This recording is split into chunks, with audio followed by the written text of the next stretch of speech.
Radar অপারেটররা নিশ্চিন্ত মনে duty করছিলেন। হঠাৎ মাত্র কয়েক সেকেন্ডের জন্য রাডারের স্ক্রিনে ভেসে ওঠে 5টি লাল বিন্দু। অপারেটররা কিছু বুঝে ওঠার আগেই বিন্দুগুলো আবার হারিয়ে যায়। প্রথমে তারা ভেবেছিলেন হয়তো রাডারের যান্ত্রিক ত্রুটি বা কোনো মেঘের জটলা, কিন্তু কয়েক সেকেন্ড পর যখন তারা স্যাটেলাইট ডেটা এবং ইনফ্রারেড ক্যামেরা ফুটেজ চেক করেন, তখন তাদের চক্ষু চড়ক গাছ।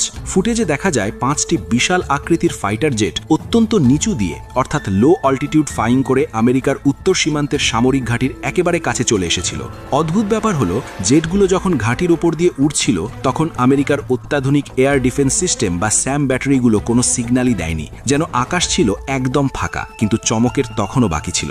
জেটগুলো যখন তাদের মিশন শেষ করে উত্তর আটলান্টিক মহাসাগরের দিকে মুখ ঘুরিয়ে চলে যাচ্ছিল, ঠিক তখনই ইচ্ছাকৃতভাবে তারা নিজেদের রাডারে দৃশ্যমান করে তোলে, যেন তারা আমেরিকাকে বার্তা দিতে চাইছিল, আমরা এসেছিলাম, আমরা দেখলাম এবং আমরা চলে যাচ্ছি, আর তোমরা কিছুই করতে পারলে না।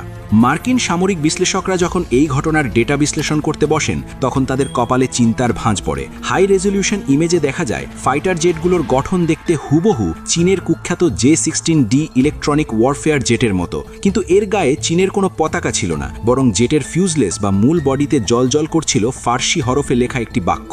লেখাটি ছিল আত-তাইয়ারাতুল কিতালিয়াতুশ শাবাহ। সামরিক ভাষা বিশেষজ্ঞদের মতে এর বাংলা অর্থ দাঁড়ায় ছায়া যুদ্ধ বিমান। নামটি শুনেই নিশ্চয়ই বুঝতে পারছেন এর কাজের ধরন। ছায়ার মতোই এরা নিঃশব্দে আসে এবং প্রতিপক্ষকে অন্ধকারে রেখে আঘাত হানে।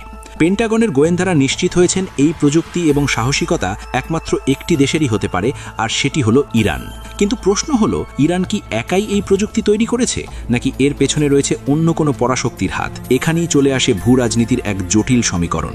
আপনারা জানেন, ইরান এবং চীন কিছুদিন আগে 25 বছরের একটি বিশাল কৌশলগত সামরিক সহযোগিতা চুক্তি স্বাক্ষর করেছিল। এই চুক্তির গভীরতা যে কতটুকু তা এতদিন পশ্চিমারা আন্দাজ করতে পারেনি। আন্তর্জাতিক গণমাধ্যমগুলোর রিপোর্ট অনুযায়ী 2025 সালের 15ই জুন তেহরানের একটি গোপন সামরিক বিমানবন্দরের রানওয়েতে চীনের 3টি অতিকায় রহস্যময় কার্গো বিমান অবতরণ করেছিল।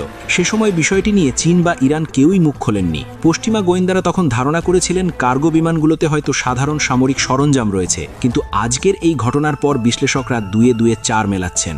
ধারণা করা হচ্ছে ওই কার্গো বিমানে করেই চীন তাদের অত্যাধুনিক J-16D ইলেকট্রনিক ওয়ারফেয়ার জেটের প্রযুক্তি এবং মিসাইল কম্পোনেন্ট ইরানে পাচার করেছে, এবং ইরান সেই প্রযুক্তিকে শুধু গ্রহণই করেনি, বরং নিজেদের মতো করে মডিফাই বা রূপান্তর করে তৈরি করেছে এক অদম্য আকাশ দানব। এখন প্রশ্ন জাগতে পারে, এই জেটগুলো আসলে কতটা ভয়ঙ্কর? কেন আমেরিকাকে এতটা বিচলিত মনে হচ্ছে? সাধারণ ফাইটার জেটের কাজ হলো মিসাইল ছড়ে শত্রুকে ধ্বংস করা, কিন্তু এই ছায়া যুদ্ধ বিমান বা মডিফায়ার্ড J-16D এর কাজ সম্পূর্ণ ভিন্ন। একে বলা হয় রাডার কিলার। এর প্রধান অস্ত্র কোনো মিসাইল নয়, বরং এর মূল অস্ত্র হলো এর পেটে লুকানো উচ্চ ক্ষমতা সম্পন্ন ইলেকট্রনিক জ্যামিং পড। যখন এই বিমান আকাশে ওড়ে, তখন এটি তার চারপাশে একটি অদৃশ্য ইলেকট্রনিক দেওয়াল তৈরি করে। শত্রুর রাডার যখন একে খোঁজার চেষ্টা করে, তখন এই বিমানটি পাল্টা ভুয়া সিগন্যাল পাঠায়, ফলে রাডার অপারেটররা বিভ্রান্ত হয়ে যান। তারা স্ক্রিনে হয়তো দেখেন বিমানটি 100 মাইল দূরে আছে, কিন্তু বাস্তবে সেটি হয়তো তাদের মাথার ওপরেই অবস্থান করছে। এছাড়া শত্রুর air defence system, communication network এবং মিসাইল গাইডেন্স সিস্টেমকে সম্পূর্ণ অন্ধ করে দেওয়ার ক্ষমতা রাখে এই দানব। মার্কিন প্রশাসন এখন আশঙ্কা করছে, ইরানি যদি এই প্রযুক্তিতে আরও উন্নত মিসাইল যুক্ত করে থাকে, তবে তা মধ্যপ্রাচ্যে যে কোনো ঘাঁটির জন্য সাক্ষাৎ মৃত্যু হতে পারে। সবচেয়ে বিস্ময়কর তথ্য হলো, ইরান এই চীনা বিমানগুলোকে হুবহু ব্যবহার করেনি। পেন্টাগনের রিপোর্ট বলছে, ইরান এই জেটের ইঞ্জিনে এবং জ্যামিং সিস্টেমে তাদের নিজস্ব প্রযুক্তির সংমিশ্রণ ঘটিয়েছে, যা একে মূল চীনা ভার্সনের চেয়েও বেশি শক্তিশালী এবং দ্রুতগামী করে তুলেছে। আমেরিকার আকাশে ঢুকে তারা যে মহড়া দেখালো, তা ছিল তাদের সক্ষমতার একটি ছোট ট্রেলার। ট্রাম্প প্রশাসন বা বর্তমান মার্কিন নীতি নির্ধারকদের জন্য এটি একটি বড় ধাক্কা। এতদিন আমেরিকা ভাবত তাদের আকাশসীমা অভেদ্য, কিন্তু ইরানের এই 5টি জেট প্রমাণ করে দিল, প্রযুক্তির লড়াইয়ে এখন আর কেউ এককভাবে সেরা নয়। এই ঘটনা আমেরিকার সামরিক দপ্তরে তোলপাড় সৃষ্টি করেছে।